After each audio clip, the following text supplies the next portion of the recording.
لو انت بتستخدم الخطوط الانجليزيه في التصميم عندك، فانا عندي النهارده ليك فيديو مهم جدا، الا وهو ان انا بعرفك الفرق ما بين انواع الخطوط الانجليزيه الموجوده اشهرهم حاليا، وفي نفس الوقت لما تيجي تصمم باي برنامج من برامج ادوبي مثلا ازاي تفلتر وتختار نوع الخط على حسب اللي انت عايزه. فيلا بينا نشوف حاجه زي ديت، هنعرف نفرق ما بينهم ازاي ونوصل لها ازاي. تمام، اول نوع معانا في عائلات الخطوط الا وهو السيرف. عائله السيرف دي العائله الاساسيه للخطوط نفسها، المفروض ان هي اللي بيميزها ان الخطوط نفسها بيبقى فيه حاجات حادة فيها وزيادات موجودة في بقية الحروف نفسها.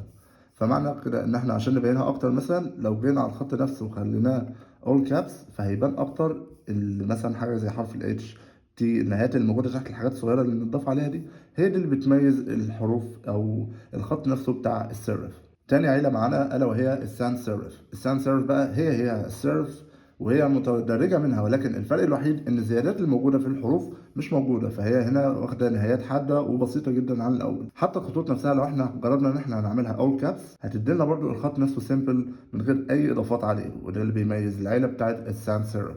تالت عيلة معانا ألا وهي السكريبت. السكريبت دي اللي هي الخطوط اللي بتبقى شبه الخطوط اللي كانت بتتكتب زمان بالاقلام الحبر وهكذا، فهي بتبقى اقرب للخط المكتوب بخط الايد ولكن بنهايات حاده برضه، ما بتبقاش حره قوي في التعبير بيها. وفي نفس الوقت الخطوط بتاعه السكريبت دي لو جينا نعملها اول كابس برضه دي ما هتظبطش معانا، هيبقى شكلها مش احسن حاجه للامانه، فبيفضل ان هي تفضل زي ما هي معموله عاديه. رابع نوع معانا الا وهو الهاند ريتن. الهاند ريتن هو نفس الفكره بتاعه الخطوط السكريبت، الفرق ما بينهم ان الخطوط هنا اقرب ما تكون ان هي نهايتها ناعمه، النهايات بتاعتها ما هياش حادة زي الخطوط السكريبت، ولكن هنا أقرب ما يكون فعلا لخط الإيد نفسه، كأن واحد بيكتب بخط الإيد على السريع، فبيبقى النهايات نفسها مظبوطة كويس. آخر نوع معانا النهاردة ألا وهو المونوسبيست. المونوسبيست هو الحروف اللي كانت بتتكتب بيها مثلا شبه الستايلات الموجودة في آلات الطباعة الموجودة القديمة، بحيث إن الحروف نفسها بيبقى ليها ستايل مميز خاص بيها، وفي نفس الوقت تحس إن في مسافات واسعة ما بين الحروف وبعضها.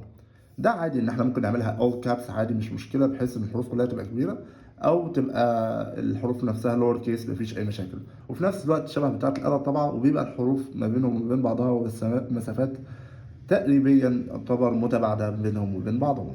حاليا بقى لو احنا شغالين على البرنامج وعايزين ان احنا نختار اي نوع من انواع العائلات دي ان احنا نشتغل بيهم بس في الديزاين بتاعنا، بنعمل كده ازاي؟ بنيجي من عند الليسته نفسها بتاعه الخطوط، وبعد كده بنيجي من على الجنب في كلمه فلترز بنضغط عليها، بيظهر لنا القائمه دي على اساس ان احنا بنقدر نفرق ما بين انواع الخطوط نفسها اللي احنا عايزين نشتغل بيهم. زي ما شفتوا الفيديو كان سهل وبسيط جدا، فلو عجبكم المحتوى اللي انا بقدمه ما تنسوش تعملوا لايك وشير وسبسكرايب وبس كده.